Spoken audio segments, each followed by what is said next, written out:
aujourd'hui dans ma cuisine. Je vais vous proposer un petit kitchen tour, ce sera l'occasion de vous montrer un petit peu ce qu'on y trouve. Je ne vais pas faire le contenu de mon frigo ou le contenu alimentaire de mes placards, mais plutôt ce qu'il y a en surface. Je vais quand même commencer par le frigo parce que sur mon frigo on trouve un élément central de mon alimentation, de la manière dont je mange et dont je choisis mes aliments, puisqu'on retrouve notamment ce tableau qui est toujours là, il ne bouge pas. C'est le tableau des nutriments des végétaux. C'est vrai que dans l'alimentation végane, on a une alimentation très riche et variée. Bon, aujourd'hui je suis plus avertie donc c'est plus facile pour moi. Mais c'est vrai que des fois, si par exemple je suis en manque d'inspiration ou j'ai l'impression que mon repas pourrait ne pas être complet, je vais souvent voir ce tableau. Et il va de pair avec ce tableau-ci qui est le calendrier des saisons des fruits et légumes, mais en région. Donc ça a été édité par la MEL et donc on peut tout retrouver par mois. Moi je fais mes courses sur les marchés, donc j'achète du bio mais aussi des fruits et légumes issus de l'agriculture raisonnée. Mais des fois j'ai quand même des petits doutes, il y a des choses, par exemple cette année j'ai trouvé que les courgettes étaient là assez tôt. Je discute beaucoup avec le producteur, mais voilà, je trouve que ça permet un peu de savoir ce qu'on est susceptible de manger sur la saison. Ensuite juste ici on retrouve une partie de mes aliments en vrac qui sont conditionnés, qui sont conservés dans des pots Le Parfait. Donc les 3 grands, c'est mon ami qui les avait trouvés chez Emmaüs pour 3 francs 6 sous. Et les plus petits, nous les avons trouvés sur des braderies, vide-greniers, etc. Ça coûte vraiment pas cher, donc je les ai eu complets hein, avec l'armature et le joint. Mais c'est vrai que là, moi j'aime bien les laisser comme ça. Et puis en plus, comme ça souffre pas trop de l'air, ça me dérange pas de les laisser comme ça. En général, j'y mets mes pâtes semi-complètes, riz complet semi-complet, pâtes d'épeautre, amandes, noix, noisettes. Et je peux aussi mettre de la semoule semi-complète, je mets aussi du quinoa. Et là, on retrouve quelques pépites de chocolat. Bon, alors ici, nous avons l'espace vaisselle avec un peu de sel. La cuisine, pour information, c'est une cuisine cuisinella. Alors juste ici, vous avez une planche à découper en bambou que vous avez aperçue déjà à plusieurs reprises. J'ai l'impression que vous êtes toute gringoire. Ouais, c'est mieux. Et donc cette planche, je l'avais achetée chez Action tout simplement. Il me semble qu'on peut encore l'y trouver avec différentes inscriptions. Le support, c'est un support Ikea. Ici, on retrouve le liquide vaisselle maison que j'ai fait chez Mademoiselle Biloba à base de savon noir en pâte, qui est très bien. La dernière fois, je l'avais fait au pamplemousse, c'était top. Et puis quelques brosses pour le nettoyage. Ici, on retrouve ce qu'elle appelle des essuie-tout, qui sont de grands carrés lavables fabriqués par Minipop. Je les laisse toujours ici de façon à ce qu'ils soient accessibles. Je les lave, je les remets, je les lave, je les remets. Tout simplement pour qu'on ait toujours plus ce réflexe de prendre plutôt des serviettes ou ce genre de carré lavable plutôt que de l'essuie-tout. De l'essuie-tout, j'en ai, mais il est rangé dans un placard, il n'est pas visible, il faut vraiment aller le chercher. Plutôt que voilà, spontanément, on renverse de l'eau, etc. On vient chercher ça. Et puis je les laisse aussi ici pour qu'ils sèchent bien, voilà, pour qu'ils ne restent pas humides. Et puis voilà, les garder plus longtemps et en prendre soin tout simplement. Bon bah après là, mon évier. Hein. Ici on a mon liquide vaisselle. Alors au niveau du liquide vaisselle, je fais toujours du cake vaisselle. D'ailleurs j'en ai un en dessous qui m'attend quand j'en fais plusieurs. Mais j'alterne avec ce genre de liquide vaisselle qui est celui de Ecodou, que j'ai choisi parce que bah voilà, la formule me va bien, le prix aussi. Mais parce qu'en plus c'est un flacon rechargeable. En fait dans certaines boutiques bio vous avez des grandes fontaines pour pouvoir recharger, ce qui est plutôt bien fait et qui est écologique, du coup voilà, je reste sur ça. J'ai ici une éponge végétale, je suis toujours avec ce genre d'éponge qui vieillit très bien, qui dure très longtemps, ça coûte pas très cher. On peut en trouver en supermarché comme en boutique bio. Et bien entendu, des savons saponifiés à froid pour se laver les mains. Il y a toujours un savon, jamais de pouce-pouce, hein. Il n'y a que du savon en pain ici. Et ça fonctionne très bien. Au-dessus de moi, on retrouve quelques-uns de mes nombreux thés et infusions. Donc là, ce sont ceux de Love Organique que je laisse ici tout simplement parce que je trouve que c'est joli. Et au-dessus, une petite partie de mes bouquins. On retrouve notamment mon petit cahier avec mes propres recettes, mais aussi quelques bouquins que j'aime bien. Il y a aussi Vegan que j'aime bien, mais il ne passe pas dans la hauteur. On retrouve notamment le petit précis pour cuisine sans produits d'origine animale dont on a beaucoup entendu parler. Mais j'ai aussi le bouquin de Deliciously et là. Et puis voilà, d'autres bouquins très sympas que je vous présente en général au fur et à mesure sur Instagram pour vous montrer les bonnes recettes. Et juste au-dessus, on retrouve mes théières en fonte puisque je consomme essentiellement du thé en vrac, donc soit infusé dans mes théières en fonte japonaise, soit dans mon infuseur plongeant. Et puis ici on retrouve mon lave-vaisselle. J'utilisais jusqu'ici une poudre lave-vaisselle en gros de chez Ecodou aussi. Et puis là, on a encore eu la réflexion avec mon mari, est-ce qu'on essaye de le faire nous-mêmes, etc. avec de l'acide citrique, du bicarbonate, du savon et tout ça. Et puis finalement, on a tout ramené au prix au kilo.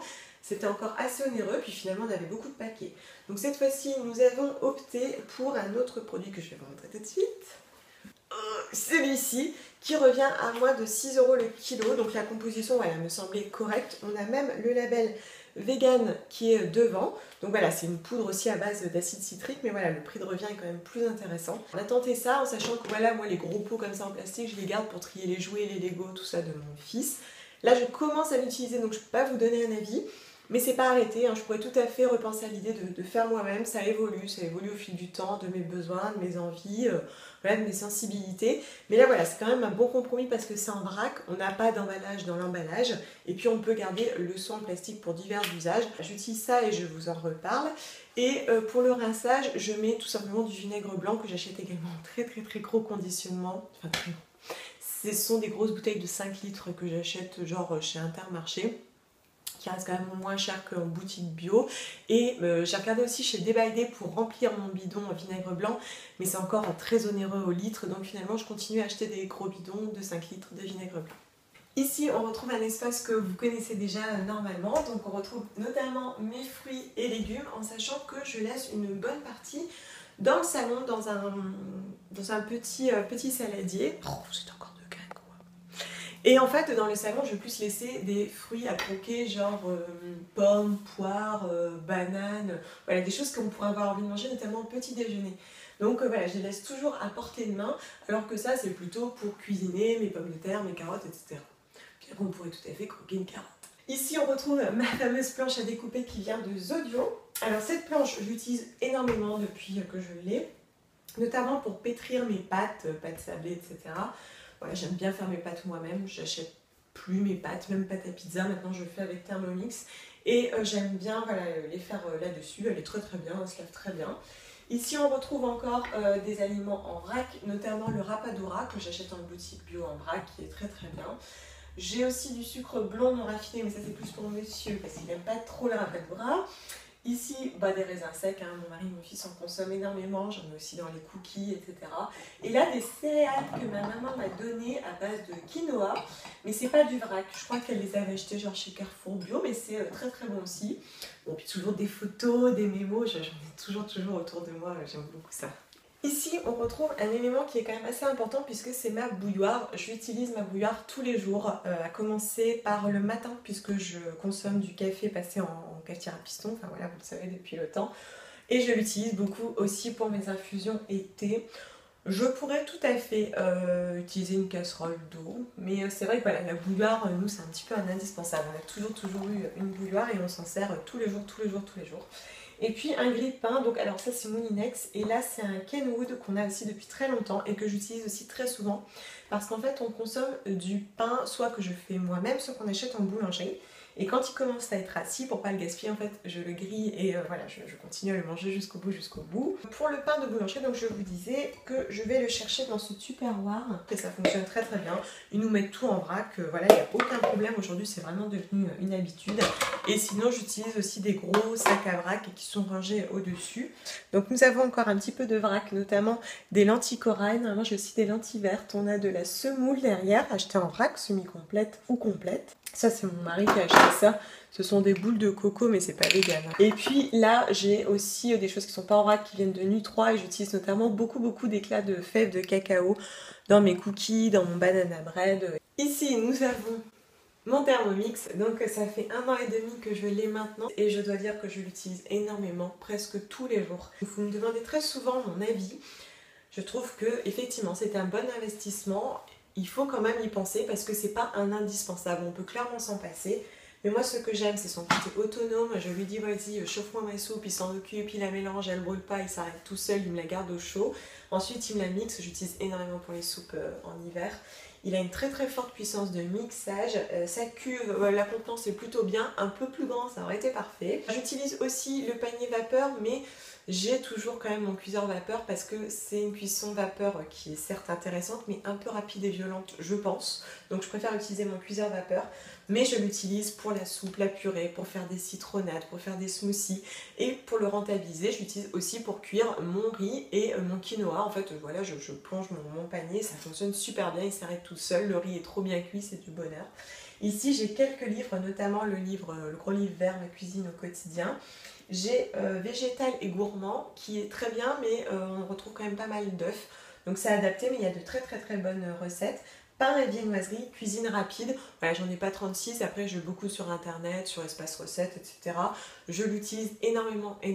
Effectivement, moi c'est un achat que j'ai beaucoup aimé, si vous le souhaitez je vous en reparlerai dans l'avenir, mais voilà, moi c'est vraiment mon copain. Je lui fais faire aussi ma pâte à pizza, elle est absolument parfaite. Ici on retrouve de l'huile d'olive que j'ai achetée en vrac, que je vous en avais parlé sur les réseaux, que j'ai pris en vrac dans une bouteille, Jean Bouteille. Je me suis dit que j'allais me mettre au vrac. Je sais pas si je vais rester sur ça parce qu'en fait j'ai appris que c'était conditionné dans des cubis. Pour moi on tourne un peu en rond, hein. Voilà, je sais pas trop. Mais bon voilà, moi j'étais trop contente de cet achat.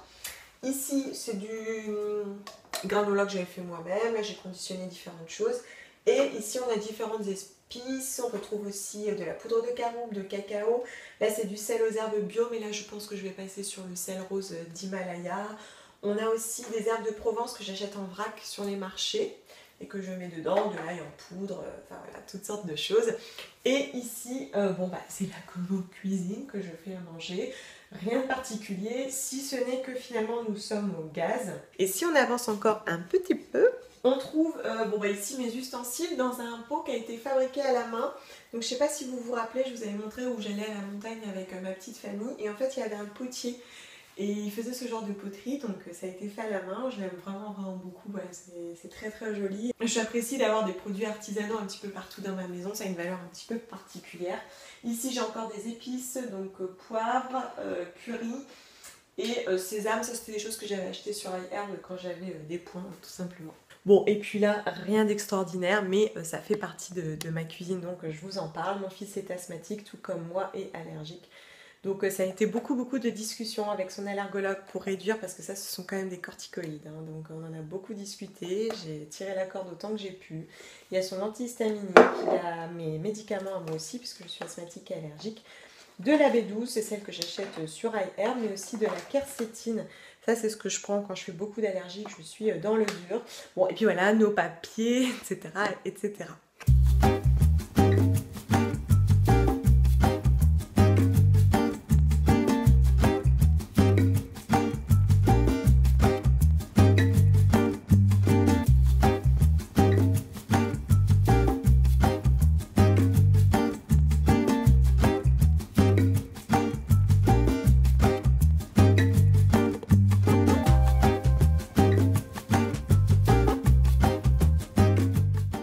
Donc comme vous avez pu le voir, nous vivons sans micro-ondes, c'est devenu vraiment quelque chose d'assez ordinaire. Je pense que la vraie prise de conscience a été lorsque mon fils est arrivé.